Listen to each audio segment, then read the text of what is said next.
আর্মির যিনি চিফ ওয়াকার উনি কি বলেছেন? উনি বলেছেন যে আমরা সাধারণ মানুষের প্রতি গুলি করতে চাই না, আমরা রাজনীতিতে জড়াতে চাই না, রাইট? কিন্তু আজকে গোপালগঞ্জে ওনারা সাধারণ মানুষের উপর গুলি চালিয়েছেন, আজকে গোপালগঞ্জে ওনারা সাধারণ মানুষকে হত্যা করেছেন। গোপালগঞ্জের মানুষ কি মানুষ না? তাদের রক্ত নাই শরীরে? এই আর্মির ভেতর থেকে সবসময় ষড়যন্ত্র উঠে এসেছে। 1975 সালে বঙ্গবন্ধুকে হত্যা করেছে এই আর্মিরই কিছু মানুষ। এই আন্দোলনের সাথে যারা জড়িত আছে তার ভেতরে আর্মির কিছু মানুষ জড়িত আছে, হিসাব খুব পরিষ্কার। আর্মিকে পরিষ্কার ভাষায় বলে দিতে চাই, ভাই 1971 সালে পাকিস্তানিদেরও আর্মি ছিল, তাদের সেনাবাহিনী ছিল, তাদের নৌবাহিনী ছিল, তাদের বিমান বাহিনী ছিল, তাদের হাতে অস্ত্র ছিল, অত্যাধুনিক অস্ত্র। এবং ওই সময় বলা হতো পাকিস্তান সেনাবাহিনী পৃথিবীর অন্যতম সেনাবাহিনী, অন্যতম শক্তিশালী সেনাবাহিনী। বাঙালির হাতে কি ছিল? বাঙালির হাতে শুধু ছিল যে লাঠি, ওই গুলতি, তারপরে কিছু মানধাতার আমলের, দ্বিতীয় বিশ্বযুদ্ধের আমলের 303 রাইফেল। আর্মি দিয়ে কিন্তু বাঙালিকে দমায় রাখা যাবে না। আর্মি কতজন আছে? আমার প্রশ্ন, আর্মির যে অস্ত্রাগার আছে সে অস্ত্রাগারে কি 18 কোটি বুলেট আছে? যদি 18 কোটি বুলেট থাকে, এক একটা বুলেট দিয়ে বাংলাদেশের প্রত্যেকটা মানুষকে যদি হত্যা করে, তাও বাংলাদেশকে তারা এই এনসিপির হাতে তুলে দিতে পারবে না। আর্মিকে খুব সাবধান করে দিচ্ছি, আপনারা যা করছেন ভালো হচ্ছে না। রাজনীতিতে জড়াবেন, রাজনৈতিকভাবে আপনাদের মোকাবেলা করা হবে। আর্মির যে অফিসিয়ালরা আছেন, যারা অফিসার আছেন, খুব পরিষ্কার করে বলে দিচ্ছি, আপনারা রাজনীতিতে জড়াবেন, আপনাদের সাথে রাজনীতি হবে। আপনারা যদি অস্ত্র নিয়ে আসেন, বাঙালি জানে কি করে অস্ত্র ভেঙে চুরমার করে দেশকে স্বাধীন করতে হয়। এটা পাকিস্তান পান নাই যে আর্মি এসে ক্ষমতায় বসবে, এটা বাংলাদেশ। এইখানে যদি কোনো টাল্টি বাল্টি করা হয় একদম দেখাই দেওয়া হবে। আর এই এনসিপির নেতারা এত বড় বড় কথা বলে এসে আজকে আর্মির গাড়িতে চড়ে, ওরা কিন্তু গোপালগঞ্জ থেকে বের হইতে পারে নাই, ওরা গোপালগঞ্জেই আছে। ওরা এসপি অফিসে যেখানে আটকা পড়েছিল সেখান থেকে আর্মির এপিসিতে করে ওরা সার্কিট হাউসে গিয়ে লুকাইছে। গোপালগঞ্জ থেকে বের হইতে পারবে না। আর্মি আসুক, বিজিবি আসুক, র্যাব আসুক, যেই আসুক না কেন, এটা গোপালগঞ্জ। ভাই এগুলো তো সব নাটক। যারা এই যে আর্মির বিরুদ্ধে কথা বলেছে এরা তো আর্মির ঘাড়ে চড়ে ক্ষমতায় আসছে। আপনি দেখেন নাই নাহিদ কার ঘাড়ে চড়ে বক্তব্য দিছে? কোন আর্মি অফিসার, কোন সৈনিক, কোন একজন সিভিলিয়ানকে ঘাড়ে চড়ায় বক্তব্য দিতে পারে? আর্মির কোন কোড অফ কন্ডাক্টে এটা আছে? আপনি যদি খেয়াল করেন, যখন বঙ্গবন্ধুর বাড়ি ভাঙা হয়, 32 নম্বর যখন ভাঙা হয়, আর্মি দ্বারা সেখানে পাহারা দিছে। বঙ্গবন্ধুর বাড়ি যেদিন দ্বিতীয়বার ভাঙা হয় সেদিন ওইখানে আর্মি দ্বারা পাহারা দিছে। যে সৈনিক পাহারা দিছে দোস্ত তার না, যে অফিসার নির্দেশ দিছে আমরা প্রত্যেকের নাম জানি। এত সহজে ছাড়া হবে না। আপনি আর্মি হন আর যাই হন, আপনার হাতে অস্ত্র আছে, এত সহজ না। অস্ত্র দিয়ে গুলি করে আপনি কয়জনে মারবেন? বাংলাদেশ আওয়ামী লীগের কর্মী সংখ্যা যাই থাকুক না কেন, তারা সবাই পালায় যাক, কোনো সমস্যা নেই।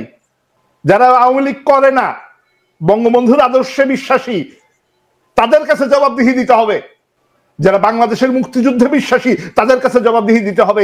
এইসব পাকিস্তানি হানাদার বাহিনীর সদস্য, যারা হানাদার বাহিনীর যারা উত্তরসূরি, যারা নিজেদেরকে রাজাকার বলে আমার বাপ রাজাকার, আমার দাদা রাজাকার, তাদের পেছনে দাঁড়িয়ে তাদেরকে সুরক্ষা দিচ্ছে, এই আর্মিকে জবাবদিহি করতে হবে। আজ হোক, কাল হোক, 5 বছর পরে হোক, একটা কেউ ছাড়া হবে না। এত বড় সাহস, গোপালগঞ্জে এসে গুলি করে মানুষ মেরে থেকে বেরোয় যাবে, এত সহজ না। এবং গোপালগঞ্জে কিন্তু এখন কিন্তু আসলে আওয়ামী লীগের লোকজন নেই, ছাত্রলীগের লোকজন নেই। গোপালগঞ্জের মানুষ, সাধারণ মানুষ যে প্রতিক্রিয়া দেখালো, বাংলাদেশের সিম্বল হয়ে থাকবে কিন্তু এটা।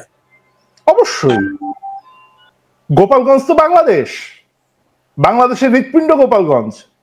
সেখান থেকে উঠে এসেছেন আমাদের মহান নেতা বঙ্গবন্ধু শেখ মুজিবুর রহমান। তো সেই মাটির মানুষের কাছ থেকে আপনি কি আশা করেন? আপনি সেই মাটিতে গিয়ে দাঁড়ায় মুজিববাদ মুর্দাবাদ বলবেন, আর আপনি ওখান থেকে কোন প্রতিরোধ ছাড়া ফেরত আসতে পারবেন? এত সহজ না তো বিষয়টা। আওয়ামী লীগ ভাড়না যাক, আওয়ামী লীগের কোন নেতাকর্মীর থাকার দরকার নাই ওইখানে। গোপালগঞ্জের সাধারণ মানুষ থাকলেই যথেষ্ট, আর কারো লাগবে না। মুক্তিযুদ্ধের সময় আওয়ামী লীগের নেতারা যেমন অস্ত্র ধরেছিল, তার চেয়ে বেশি পরিমাণ মানুষ তো অস্ত্র ধরেছিল যারা সাধারণ মানুষ ছিল, তাই না? যে মানুষটা খাবার খাইতে দিছে মুক্তিযোদ্ধাদের, সে কি আওয়ামী লীগ করতো না? সে সাধারণ মানুষ ছিল। যেই মাঝি মাঝ নদীতে গিয়ে নৌকা ডুবাই দিছে পাকিস্তানি হানাদারকে ওই নৌকাতে রেখে, সে কে আওয়ামী লীগ করতো? সে সাধারণ মানুষ ছিল। আজকে সাধারণ মানুষের রক্তে রঞ্জিত হয়েছে বাংলাদেশ। এর প্রতিশোধ আসবেই। প্রকৃতির প্রতিশোধ আছে, প্রকৃতির প্রতিশোধ আছে। এর প্রতিরোধ যেমন গোপালগঞ্জবাসী দেখিয়ে দিয়েছে, সারা বাংলাদেশ থেকে উঠে আসবে। ৭৫ 15 আগস্ট জাতির পিতাকে হত্যার পর দীর্ঘদিন কিন্তু তার কেউ কবর জিয়ারত করতে পারে নাই, আর্মি এটা পাহারা দিয়ে রাখছে। গত 10 মাস ধরে সেই কবরে আর কেউ জিয়ারত করতে পারেন না। কিন্তু ওখানে তো কাউকে যেতে দেওয়া হয় না। গতকালকে আমার একজনের সাথে কথা হলো, কবরের পাশেই একটা বাড়িতে থাকেন ওনারা বলছেন এখানে মানে গতকালকে যশোর থেকে আর্মি এসেছে শুধু টুঙ্গিপাড়াতে, আর কোথাও না, কিন্তু শুধু টুঙ্গিপাড়াতে, গোপালগঞ্জ সদরেও না। গোপালগঞ্জ সদরে বেশিরভাগ পুলিশ নিয়ে আসছিল। আর আজকে যেগুলো দেখতেছেন এরা এই যে এনসিপির যে নেতারা আছে এরা সাথে করে নিয়ে এসেছে। ওখানে সাধারণ মানুষ যায় নাই তো, আপনারা সকাল থেকে ছবি ভিডিও দেখতেছেন, কেউ যায় নাই ওখানে। মঞ্চের উপরে কয়েকজন দাঁড়ায় হইচই চিল্লাপাল্লা করতেছিল, হাতে গোনা কয়েকটা মানুষ, 10 জন থেকে 15 জন। আর ওরা যে গাড়ি বহর নিয়ে এসেছে, গাড়ি বহরে করে বেশিরভাগ মানুষ নিয়ে এসেছে। ওদের মঞ্চে যে কয়জন দাঁড়ানো ছিল সামনে তার চেয়ে কম মানুষ ছিল। 32 নম্বর ভাঙ্গার পর থেকে এই আর্মি গোপালগঞ্জের মানুষের মাঝে যে ভয়টা ভেতরে ঢুকেছে, জাতির পিতা বঙ্গবন্ধুর শেষ শয্যাটা ওইটা ভেঙে ফেলতে পারে। এই বাংলাদেশে এগুলো আমরা কখনো দেখি নাই। চিটাগাঙে বীর মুক্তিযোদ্ধা মাইনুদ্দিন খান বাদলের কবরে আগুন ধরিয়ে দেওয়া হয়েছে, এবং এই বঙ্গবন্ধুর মাজারটা শেষ শয্যাটা ভেঙে দেওয়ার ঘোষণা আছে। কিন্তু হ্যাঁ, আমরা সেটা জানি। এবং সেই ঘোষণা আসার পরে ওইখানে তো আওয়ামী লীগের কেউ উপস্থিত নাই। আমি যখন ফোন দিয়েছি, স্থানীয় মানুষরা অর্থাৎ টুঙ্গিপাড়ার মানুষ এবং টুঙ্গিপাড়ার আশেপাশে কিন্তু কয়েকটা গ্রাম আছে, সেই গ্রামের মানুষরা তারা বলেছে যে আওয়ামী লীগের লাগবে না। আমার বাড়ি হাতে হাইশো আছে, হাইশো চেনেন কিনা জানি না, ওই যে বড় হচ্ছে আপনার ঘাস কাটার দা, হ্যাঁ, হাইশোতে শান দিচ্ছি বসে বসে। ওরা তো মাজার বলে মুজিবের মাজারে হাত দিক, ওরা ঢুকতে পারবে, বেরোইতে পারবে না। ওরা ঢুকতে পারবে, ওরা বের হইতে পারবে না। কালকে আপনার একটা ফেসবুক লাইভ আমরা দেখতেছিলাম, আপনি অনেক মানুষের সাথে কথা বলে গোপালগঞ্জের তথ্যটা তুলে এনেছিলেন সেখানে।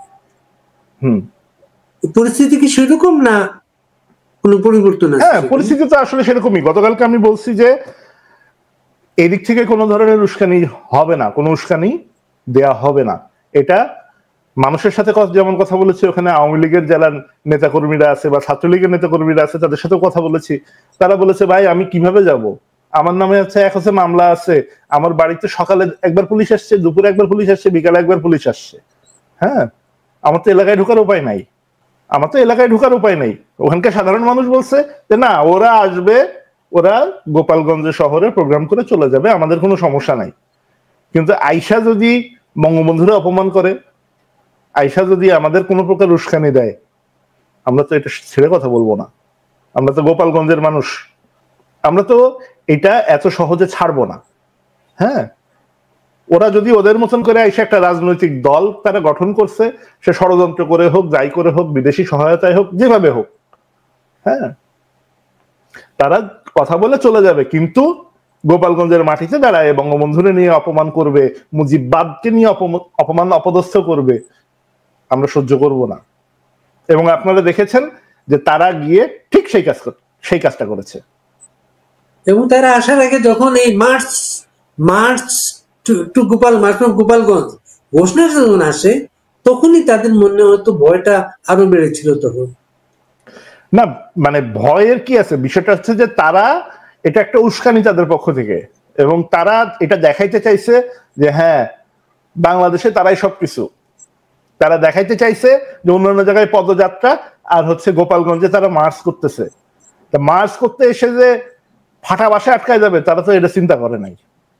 তারা মনে করছে আমার পিছনে আর্মি আছে, আমার পিছনে পুলিশ আছে, আমার পিছনে র্যাব আছে, আমার পিছনে বিজিবি আছে, আমারে কে কি করবে। ও ভাই, পুরো ক্যান্টনমেন্ট নিয়ে আসলে তো তুমি গোপালগঞ্জ থেকে ফিরতে পারবা না, তুমি যদি গোপালগঞ্জের ছেলেরে অপমান অপদস্থ করো। তোমার ক্যান্টনমেন্টে সব গাড়ি ফুরাই যাবে, তোমার গাড়ির তেল ফুরাই যাবে, তোমার বন্দুকের সকল গুলি ফুরাই যাবে, গোপালগঞ্জ থেকে তুমি বেরোতে পারবা না। এত সহজ না তো। আজকে ওই এসপি অফিসে বসে এই এক জায়গায় ফোন দিচ্ছে, আর এক জায়গায় ফোন দিচ্ছে, বলছে যে আমার এই হেলিকপ্টার পাঠাও, এই পাঠাও, সেই পাঠাও। হ্যাঁ, কেন তোমরা না জনগণের রাজনীতি করো? জনগণ এসে তোমাদের বাঁচায় নাই? ওখান থেকে লাইভ করতেছে যে জনগণের জন্য আমরা অপেক্ষা করছি। জনগণ তো গেছে, জনগণ গিয়ে যা দেশে, ওরা ওইখান থেকে ইঁদুরের মতন, কলে পড়া ইঁদুরের মতন একবার এই জায়গার থেকে ওই জায়গায় দৌড়চ্ছে, ওই জায়গার থেকে ওই জায়গায় দৌড়চ্ছে। ভিডিও দেখেন নাই? হাসনাত সার্জিস এইগুলো যে দৌড়তি পালাচ্ছে, মানে এসপি অফিসের ভিতরে ঢুকতেছে। আবার ওই যে নাটক করে না যে আমার ধর, নালে কিন্তু আমি মারবানে। হ্যাঁ, পিছন থেকে 2-4 জন টেনে ধরছে, বলছে না আমি কিন্তু যাবানে। হ্যাঁ, এইসব নাটক তো আমরা বুঝি, ছোটবেলায় করে আসছি। আপনার অনুসন্ধান কি বলে বাদন? আজকে তার কোন দিক দিয়ে এসছে গোপালগঞ্জে? তারা আসছে হচ্ছে আপনার, তারা তো ছিল হচ্ছে ভোলাতে। হ্যাঁ, ওই দিক থেকে আপনার জায়গাটার নাম ভুলে গেলাম, একটা মোড়, ওই মোড় দিয়ে ওরা ঢুকেছে। হ্যাঁ, যেটা হচ্ছে আপনার কোটালীপাড়া হয়ে একটা ঢোকার রাস্তা আছে। হ্যাঁ, ওই রাস্তাতে তো ঢুকতে পারে নাই, কারণ কোটালীপাড়া থেকে আপনার টুঙ্গিপাড়া পর্যন্ত না হলো 250-এর উপরে গাছ ফেলানো হয়েছে কালকে রাত থেকে এখন পর্যন্ত। হ্যাঁ, এই গাছ সরাইতে গেলে আপনার 3 দিন লাগবে। গ্রামের মানুষের 71-এর প্রতিবাদ কিন্তু গাছ ফেলে রাখে। হ্যাঁ, ওই পাকিস্তানি আর্মিও কিন্তু এই ধরনের প্রতিবাদের মুখে পড়ছিল। আর গোপালগঞ্জের যে ভৌগোলিক যে অবস্থান, সে ভৌগোলিক অবস্থানের কারণে একটা বিষয় আছে যে আপনি যে রাস্তা দেখতেছেন, এই রাস্তার দুই পাশে কিন্তু বেশিরভাগ খানাখন্দ, নদী নালা, এই যে খাল, এই টাইপের অবস্থা। হ্যাঁ, দোকান থেকে বের হইতে হইলে আপনার তো রাস্তা দিয়ে যেতে হবে, রাস্তা ছাড়া তো উপায় নাই। নাহলে আপনার নৌকা করেও আপনি বেশি দূর যাইতে পারবেন না, খাল তো এক জায়গায় শেষ হয়েছে। নাহলে আপনার উড়ে যাইতে হবে। উঠতে হইলে তো আপনার যেগুলো প্রাইভেট এভিয়েশন কোম্পানি আছে তাদের কাছে তারা ফোন দিচ্ছে, তারা বলতেছে যে না আমরা হেলিকপ্টার দিতে পারবো না, কারণ এখানে সিকিউরিটির বিষয় আছে, আমাদের এত কোটি টাকার হেলিকপ্টার ওখানে গেলে তো ভেঙে ফেলে যদি। হ্যাঁ, আর্মির হেলিকপ্টারের কথা যদি বলেন, আর্মির হেলিকপ্টার আসার তো একটা প্রোটোকল আছে। হ্যাঁ, একটা এনসিপি, একটা রাজনৈতিক দল, তাদেরকে নিয়ে আসার জন্য যে এপিসি পাঠাইছে, আর্মার্ড পার্সোনাল ক্যারিয়ার, এটাই তো অনেক কিছু। এটা তো আর্মির প্রোটোকলের ভিতরে পড়ে না। এটা হয়তো প্রতিরক্ষা মন্ত্রী পাঠাইছে। প্রতিরক্ষা মন্ত্রীও কিন্তু আর্মির এটা পাঠাইতে পারে না। সে পুলিশ পাঠাইতে পারে, সে বিজিবি পাঠাইতে পারে, সে র্যাব পাঠাইতে পারে। আর্মি কোন জায়গায় যাইতে পারে না পারে তার একটা কোড অফ কন্ডাক্ট আছে। আর একটা রাজনৈতিক দলকে তারা সুবিধা দিচ্ছে, এটা হইতে পারে না। আপনার 2006-07 কথা মনে আছে কিনা জানি না, বাংলাদেশের রাজনীতি নিষিদ্ধ ছিল। হ্যাঁ, আর্মি তখন ক্ষমতায়, বাংলাদেশের রাজনীতি নিষিদ্ধ ছিল। তখন একটা মাত্র রাজনৈতিক দল রাজনৈতিক বক্তব্য দিত, মনে আছে আপনার? হ্যাঁ, সে একটা মাত্র রাজনৈতিক দল হচ্ছে এই যে ডক্টর ইউনূসের নাগরিক পার্টি, নাগরিক শক্তি। এর বাইরে আর কারো রাজনীতি করা নিষিদ্ধ ছিল। আমরা ভলকার টুর্কের কথা তো শুনছি। ভলকার টুর্ক কি বলছে? ভলকার টুর্ক এটা পাবলিক রেকর্ড। ভলকার টুর্ক সে পরিষ্কারভাবে বলেছে যে আমি আর্মিকে বলেছি যে তোমরা যদি এর ভিতরে সম্পৃক্ত হও তাহলে কিন্তু এই যে জাতিসংঘ হচ্ছে পদক্ষেপ নিতে বাধ্য হবে, বা জাতিসংঘের যে শান্তি মিশনে যাওয়া এই বিষয়ক। এখন সেটা সে পাবলিকলি স্বীকার করছে, এর পেছনে কি চলেছে সেটা তার আমরা জানি না। আজকে তো বোঝা যাচ্ছে যে জাতিসংঘের মাধ্যমে, ভলকার টুর্কের মাধ্যমে তাদের আর্মির উপরে নির্দেশনা ছিল, এটা আমরা ধারণা করে নিতেই পারি। গতকালকের ঘটনা, আজকের ঘটনাতে আমরা এটা খুব পরিষ্কার ভাবে ধারণা করে নিতে পারি। 2 তো 4 হয়, 2 তো কখনো 5 হয় না। তো তাদের পক্ষ থেকে নির্দেশনা ছিল আর্মিকে, এই নির্দেশনা ছিল যে এই সরকার ফেলাইতে হলে তোমাদেরকে লাগবে এবং তোমাদেরকে অ্যাক্ট করতে হবে। আর্মি গতকালকে দেখাই দিছে, আজকে গোপালগঞ্জে আর্মি দেখাই দিছে। সাধারণ মানুষের রক্ত ফলাইছে, সাধারণ মানুষের রক্তে রঞ্জিত হয়েছে গোপালগঞ্জের রাজপথ। একটা ছবি দেখলাম বাঁধন, ছবি দেখলাম হচ্ছে ওদের যে মিটিং, যেটা আর কি ওদের মিটিং এর আমরা তো প্রথম দিকে সকাল থেকে খালি চেয়ার গুলো দেখতেছিলাম, লাল রঙের চেয়ার। পরে মিটিংটা স্টেজের পেছন থেকে তোলা ছবিটা, সামনে সামনে হচ্ছে যারা, এরা হচ্ছেন টেলিভিশনে ক্যামেরাম্যান, কন্টেন্ট ক্রিয়েটর, সব এরা। আর কোনো জনসভা তো জনগণ আসবে, কেউ নাই। মিটিং আপনি এখন গোপালগঞ্জে দাঁড়ায় আপনি বঙ্গবন্ধুর বিরুদ্ধে কথা বলবেন, সেখানে জনগণ আপনি কি করে আশা করেন? আপনি মুজিববাদকে কবর দিতে চাইবেন, সেখানে আপনি জনগণ কি করে আশা করেন? হ্যাঁ, আমি ওইখানে সকালবেলা আপনার 11টার সময় তো তাদের আসার কথা ছিল, 12:30 12:34 আমার পরিচিত একজন গেছিল, ওখানে গিয়ে ভিডিও করে নিয়ে এসেছে। ওরা বলছে যে ওই 10 থেকে 15 জন, এর ভিতরে হচ্ছে অর্ধেক হচ্ছে মাথায় দাড়ি, মুখে দাড়ি, মাথায় টুপি, এই হুজুর 10 থেকে 15 জন ওইখানে অবস্থান করতেছে। এর বাইরে ওইখানে 150 থেকে 200 জন পুলিশ আর 30 থেকে 40 জন ক্যামেরাম্যান বা সাংবাদিক ছিল ওইখানে। এবং তারা যখন আসছে ওখানে, তারা আসার সময় আরো কিছু সাংবাদিক তাদের সাথে সফর সঙ্গী হিসেবে ছিল, এটা থাকে। তো তারা এসে সামনে ওই পুরোটা তারাই ছিল। এই যে আপনার ওইখানে গহরডাঙ্গা যে মাদ্রাসা আছে, মাদ্রাসার থেকে কিছু মানুষ আসছে, মাদ্রাসা থেকে 8-10 জন ওই যে হুজুররা আসছে, বা যারা জামাত শিবির করে তারা হয়তো আসছে। হ্যাঁ, এর বাইরে সাধারণ মানুষ, গোপালগঞ্জের মানুষ কেউ নাই ওখানে। ইয়েতে মূলধারার মিডিয়া বাংলাদেশে আজকাল দুর্ভাগ্য, সব খবর আমরা পাই না। ওই মূলধারার মিডিয়া নিউজে আছে যে তাদের সভা শেষে, এনসিপির সভা শেষে তাদের উপর আক্রমণ করা হয়েছে। হ্যাঁ, মূলধারা মিডিয়া তো সেখানে বলতেছে, সরাসরি প্রত্যেকটা বলতেছে যে ছাত্রলীগ আওয়ামী লীগ আক্রমণ করছে। ছাত্রলীগ আওয়ামী লীগ তো অস্তিত্ব নেই, সব তো জেলে। তাহলে ছাত্রলীগ আওয়ামী লীগ কি করে আক্রমণ করে? একজন ছাত্রলীগের নেতা দেখাইতে পারবে যারা এখানে আক্রমণের সাথে জড়িত ছিল? সব তো সাধারণ মানুষ, বা আমি যদি শফিকের ভাষায় বলি প্রেশার গ্রুপ, তাই না? আপনি যদি মব সংস্কৃতির কথা বলেন, প্রেশার গ্রুপ হিসেবে অভিহিত করেন, তাহলে এটা গোপালগঞ্জের প্রেশার গ্রুপ। এখানে তো কোনো রাজনৈতিক মানুষ ছিল না, ওখানে ছিল গোপালগঞ্জের প্রেশার গ্রুপ। গোপালগঞ্জের প্রেশার গ্রুপের প্রেশারে টিকতে পারতেছো না, আওয়ামী লীগ থাকলে কি করতে তোমরা? আর খুব সাধারণ ভাবে বাঁধন কিছু বাংলাদেশের বাস্তবতা হচ্ছে, রংপুর এরশাদ দলের একটা পকেট, সেটা বগুড়া বিএনপির একটা পকেট, গোপালগঞ্জ আওয়ামী লীগের একটা পকেট। এইখানে গণজাগরণ মঞ্চের সময় আপনার মনে আছে কিনা জানি না, ওই যে সিরাজগঞ্জে চান্দাইকোনা থেকে আমরা পথসভা শেষ করে যখন বগুড়াতে যাওয়ার পথে আমাদের উপর আক্রমণ হলো, মনে আছে? বাসে আমি যেই সাইডটায় বসে আছি ওখানে তো বোম মারছিল, ছবি দিছিলাম ফেসবুকে। হ্যাঁ, ওখানে বোম মারছিল, এই ককটেল বোম মারছিল। আমাদের যে ব্যানারটা ছিল বাসের পাশে লাগানো, ওই ব্যানারটা ছিঁড়ে গেছিল। হ্যাঁ, এবং রাস্তার দুই পাশ থেকে গুলি করতেছে, রাস্তার দুই পাশ থেকে বৃষ্টির মতন গুলি করতেছে।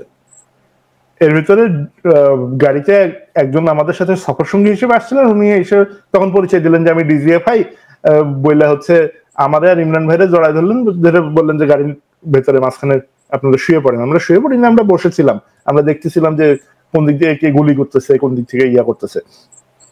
বিষয়টা হচ্ছে যে আপনার যখন কোনো জায়গায় যেতে হবে, তখন খুব স্বাভাবিকভাবে ওই অবস্থানটার কথা আপনাকে চিন্তা করতে হবে, এখানকার মানুষের কথা চিন্তা করতে হবে।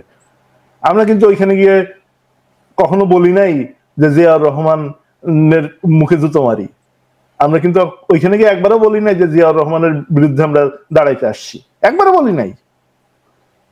কারণ ওইখানকার মানুষের সেন্টিমেন্টটা আপনাকে বুঝতে হবে। আপনি যদি রাজনৈতিক খেলা খেলতে চান, তাহলে আপনি ওই রাজনৈতিক খেলা যদি না বুঝেন, হ্যাঁ, আপনার যদি মনে হয় যে আমি অনেক বড় হয়ে গেছি, আর্মি, র্যাব, পুলিশ, বিজিবি সব নিয়ে এসে আমি খুব পালোয়ান হয়ে গেছি, পালোয়ানগিরি ছুটোই দেবে। এলাকার মানুষ তো পালোয়ানগিরি রাখবে না, তাই না? আমার কথার মাঝে মধ্যে গোপালগঞ্জের মানুষের ভাষা চলে আসতেছে, কালকে তো অনেক কথা বলতেছি। তো আসলে আপনার তো আপনার উচ্চারণে গোপালগঞ্জ তো কোনোভাবে আসার কথা না, গোপালগঞ্জ থেকে বহু দূরে আপনি। আমার বাড়ি চুয়াডাঙ্গা, আমার নানা বাড়ি হচ্ছে গোপালগঞ্জের সীমানার ঠিক পাশে। আপনার নড়াইলের কামাল প্রতাপ গ্রাম হচ্ছে আমার নানার আসল বা মূল বাড়ি, কামাল প্রতাপ গ্রাম। এবং নড়াইলে হচ্ছে আমার আব্বা দীর্ঘ 12 বছর নড়াইলে সিটি কলেজের প্রিন্সিপাল ছিলেন। তো ওইখানে আমার আত্মীয়। মেহেরপুরে তো ছিলেন আপনার বাবা? না, আমার আব্বু মেহেরপুরে ছিলেন না, চুয়াডাঙ্গা হচ্ছে পৌর ডিগ্রি কলেজের হচ্ছে ভারপ্রাপ্ত অধ্যক্ষ ছিলেন। তারপরে হচ্ছে উনি ইয়াতে ছিলেন, নড়াইলে ছিলেন, নড়াইলে Abdul Hai city college, Abdul Hai degree college, তারপরে সিরাজগঞ্জে 2টা কলেজে ছিলেন আব্বু, তারপরে চাঁদপুর, ইয়াতে মির্জাপুর হচ্ছে আপনার টাঙ্গাইলে সম্ভবত, না টাঙ্গাইলে ছিলেন। হ্যাঁ। আচ্ছা বাঁধন, আমরা একটু নিয়ে আসি। আপনি কি নিশ্চিত এই মৃত্যুগুলো সেনাবাহিনীর হাতে? অবশ্যই, এগুলো তো সরাসরি ডকুমেন্টেড আছে, লাইভ ভিডিওতে আছে, এবং গুলি করার পরে মানুষটা পড়ে গেছে, পড়ে যাওয়ার পরে গলার উপরে বুর্জত তুলে দিয়েছে, আপনি দেখেন নাই? এই ছবিটা বিভৎস। কয়েকদিন একটা পাথর দেখলাম, একটা লাশের উপরে একটা পাথর দেয়া হচ্ছে, আর এখানে দেখলাম লাশের মুখে জুতো। না, ছেলেটা তখনও মারা যায় নাই, ছেলেটা কিন্তু পা ধরেছিল, আপনি ছবিটা খেয়াল করলে দেখবেন ছেলেটা তখনও মারা যায় নাই। হ্যাঁ, গলায় এখানে যে মানে বুট জুতো দিয়ে যে গলায় পাড়া দিচ্ছে, সে কিন্তু পাটা ধরেছিল। এটাই গোপালগঞ্জ, আপনি গলায় পাড়া দিতে পারবেন কিন্তু সে কিন্তু ধরে থাকবে পা। সহজে ছাড়বে না, মৃত্যু মুখে দাঁড়ায়ও সে ওই আর্মির পা ধরে আছে। হ্যাঁ, তো আমি জানি না পরবর্তীতে ছেলেটা মারা গেছে কিনা, তার কারণ হচ্ছে তাকে তো আর্মি নিয়ে গেছে, চ্যাংদোলা করে নিয়ে গেছে, কোথায় নিয়ে গেছে আমরা কিন্তু এখনো জানি না। টোটাল হতাহতের সংখ্যা আমরা এখনো পরিষ্কার না, কারণ বিভিন্ন এলাকায় ভাগ করে দিচ্ছে। আমি যে 5 জনের সাথে কথা বলতেছি, 5 জন কিন্তু গোপালগঞ্জের বিভিন্ন এলাকায় আটকা পড়ছে, এক এক দিক থেকে তো একজন মুভ করতেছিল, বিভিন্ন জায়গায় হচ্ছে সাইড করে দিচ্ছে তাদেরকে। হ্যাঁ, আর এর ভিতরে কিছু মানুষ, আমার পরিচিত একজন বলতেছিল যে তার সামনে একজনের মাথায় গুলি খাইছে কিন্তু মারা যায় নাই, তখনও মারা যায় নাই। এগুলো খুব বিভৎস ভাই, এগুলা দেখার মতো না। এবং আর্মি বাংলাদেশের মানুষের বন্দুক দিয়ে গুলি করছে। হ্যাঁ, আপনার এলাকার মানুষ গুলি করে মেরে ফেলে দিচ্ছে, তো আপনার এলাকার মানুষ আগায় আসবে না? মসজিদ থেকে মাইকিং করছে, যে যারা পারছে তারা ফোন দিয়ে বলছে যে ভাই তুই আয়, আমার তো মাইরে ফেলালো। কিছু একটা সাইকোলজিক্যাল ব্যাপার আছে বাঁধন। আমি খোঁজ নিয়ে জানতে পারলাম যে 5ই আগস্টের পরে গোপালগঞ্জের পুরো প্রশাসনটা, ডিসি, এসপি, ইউএনও, তাদেরকে আনা হয়েছে যারা জামাত শিবিরের লোকেরা। এরা খুব মেন্টালি ওদেরকে প্রতিপক্ষ, ওই মানুষগুলোকে প্রতিপক্ষ ভাবতে অভ্যস্ত। সেটারই ফলাফল হতো আজকে দেখলাম সেটা। আপনি যদি দেখেন ওই যে 5ই আগস্টের পরে সবচেয়ে বড় মিছিল কোন থেকে বের হয়েছে? গোপালগঞ্জ থেকে। হ্যাঁ, আজম ভাইয়ের নেতৃত্বে, শাহাবুদ্দিন আজম ভাইয়ের নেতৃত্বে। সেইখানে তারা কি পলিটিক্সটা করলো, সেখানে কিন্তু আর্মি জড়িত ছিল সরাসরি। আর্মি গুলি করলো 8 বছরের একটা ছেলের গায়ে, আপনি চিন্তা করেন।